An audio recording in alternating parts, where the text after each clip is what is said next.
દોસ્તો મારી ગુજ્જુની મોજ ચેનલમાં આપનું સ્વાગત છે। આજના વિડીયોમાં આપણે વાત કરવા જઈ રહ્યા છીએ કે જુઓ તો ખરા કે આજે તો કોણ બીમાર થઈ ગયું તેમના મમ્મીની ખબર પૂછવા માટે ગયા અને આજે તો તેમના મમ્મીની આ લાડકી ભેંસ પણ બીમાર પડી ગઈ હતી। બચ્ચા પાર્ટી કેમ અત્યારે ડાન્સ કરી રહ્યા હતા।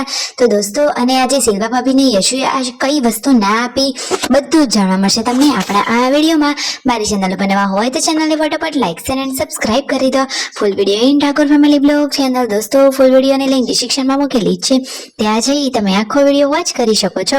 આવી ટૂંકી ટચુકડી લાઈવ લેટેસ્ટ ટ્રેન્ડિંગ માહિતી મેળવવા માટે કરી દો મારી ચેનલને ફટાફટ સબસ્ક્રાઇબ। તો ચાલો દોસ્તો વધારે રાહ ન જોતા આપણે વિડીયોની શરૂઆત કરી દઈએ। તમે વિડીયોમાં લાઈવ જોઈ શકો છો કે આજે તો પૂનમ ભાભી અને પાર્વતી ભાભી આ કયા દાદીમા જોડે વાતચીત કરી રહ્યા છે। તમે વિડીયોમાં જુઓ તો ખરા કે આ દાદીમા કોણ છે। જુઓ આ તો મહેમાન ગતિ કરવા માટે આવ્યા હતા। દાદીમાં એટલા ઉંમરલાયક છે એ છતાં કહે છે કે હું તો ઘરના બધા જ કામ કરું છું, કચરા પોતા વાસણ રસોઈનું બધું જ કામ દાદીમાં કરે છે। અહીંયા પાર્વતી ભાભી રસોઈની તૈયારી કરી રહ્યા છે અને તેમના મમ્મી તો ખેતરમાં જઈને આવ્યા અને આ શું લઈને આવ્યા, મીઠો લીમડો લઈને આવ્યા અને સરસ મજાના ખેતરના ભીંડા લઈને આવ્યા છે। તો ફાઇનલી હવે રાકેશભાઈને ખાલી ચારની પોટલી જ લેવા જવાનું હતું। જુઓ ઉપાડવા માટે કોઈ હતું નહીં તો જાતે જ પોટલી ઉપાડી લીધી છે અને હવે રાકેશભાઈ તો પોટલી લઈને ઘરે આવ્યા અને શિલ્પા ભાભી શું કરી રહ્યા છે। હવે તો વોશિંગ મશીન ઠીક પણ થઈ ગયું છે છતાં તેઓ કેમ અહીંયા બહાર કપડાં ધોઈ રહ્યા છે। તો અમુક કપડાં જે સ્ટોન વાળા હોય કલર જતા હોય એ બધા તો બહાર ધોવા જ પડે ને।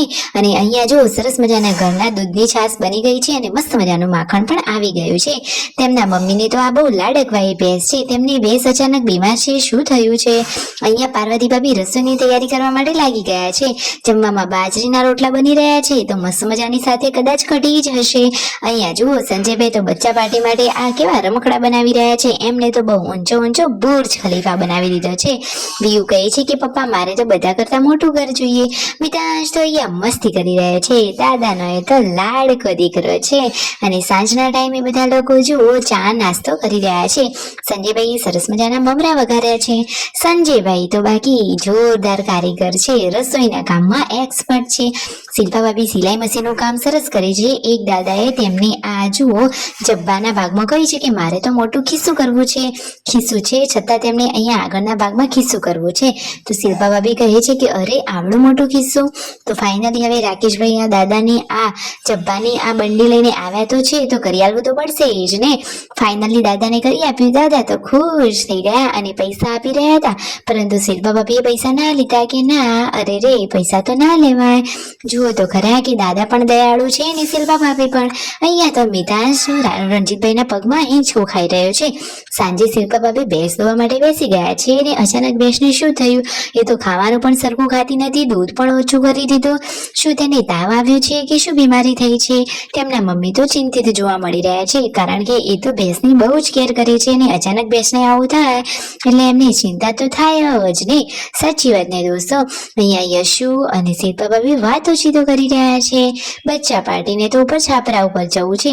મિતાંશ તો પૂનમ ભાભીની સાથે રમી રહ્યો છે અને આજે જમવામાં શું બનાવી રહ્યા છે જો બધા ડિસ્કસ કરી રહ્યા છે કે વઘારેલી ખીચડી બનાવશું તો સાથે ચટણી રોટલો જોશે કે પછી ચાલી જશે। મિતાંશ તો ધીમે ધીમે ચાલતા શીખી રહ્યો છે।